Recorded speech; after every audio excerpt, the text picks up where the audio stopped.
ગઈકાલે જે આગનો બનાવ બનેલ એ જે દુઃખદ ઘટના છે તે બાબતે પોલીસે બનાવવાળી જગ્યાથી અને ફાયર વિભાગ દ્વારા તેમજ મેડિકલ સ્ટાફ દ્વારા ઘણા માણસોને 40 માણસોને રેસ્ક્યુ કરવામાં આવેલ, તેમજ બનાવવાળી જગ્યાએ ઉલવાતા ત્યાં FSL અધિકારીશ્રીને બોલાવી ત્યાં પંચનામું કરવામાં આવેલ.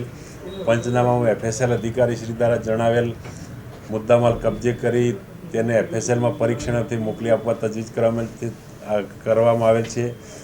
તેમજ જે ફ્લેટના રહીશો છે તેમના નિવેદન નોંધવાની પણ કાર્યવાહી ચાલુ છે.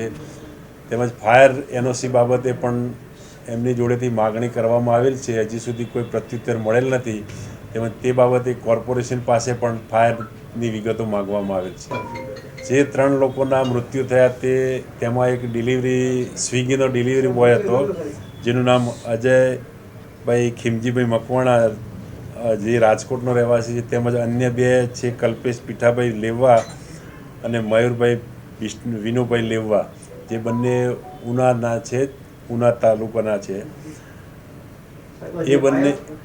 એ બંને બ્લિંકિટ વિભાગમાંથી 10મા માળે ઓર્ડર આવેલો તે આપવા ગયેલા અને જેની સાથે એનો પિતરાઈ ભાઈ હતો જે ગઈકાલે ધૂળેટીનો રજા હોય તે પણ એમની સાથે ફરવા ગયેલા ગયેલ હતો.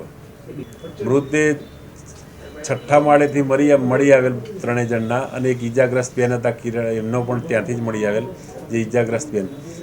અને 6ઠ્ઠા માળે આગ લાગવાનું શોર્ટ સર્કિટના કારણે આગ લાગેલ અને ત્યારબાદ લાઇટ બધી બંધ થઈ જવાથી લિફ્ટનો પણ દરવાજો બંધ થઈ ગયેલ, જેથી તેઓ દોડતા ચાલતા નીચે આવતા આગની જાળમાં ફસાઈ ગયેલ.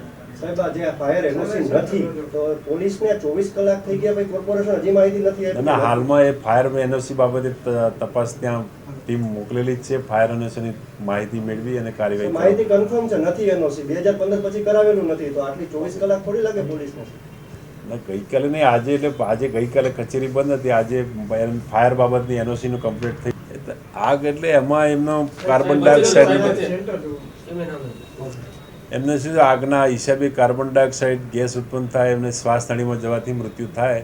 પણ તેમ છતાં તેમના વિશેરા કબજે લેવામાં આવે છે. વિશેરાનો જે ફાઇનલ કોઝ ઓફ ડેથ આવે એના પછી મૃત્યુનું ચોક્કસ કારણ જાણી શકે. એમાં જે તે જવાબદાર વ્યક્તિઓના વિરુદ્ધ કાર્યવાહી કરવામાં આવશે.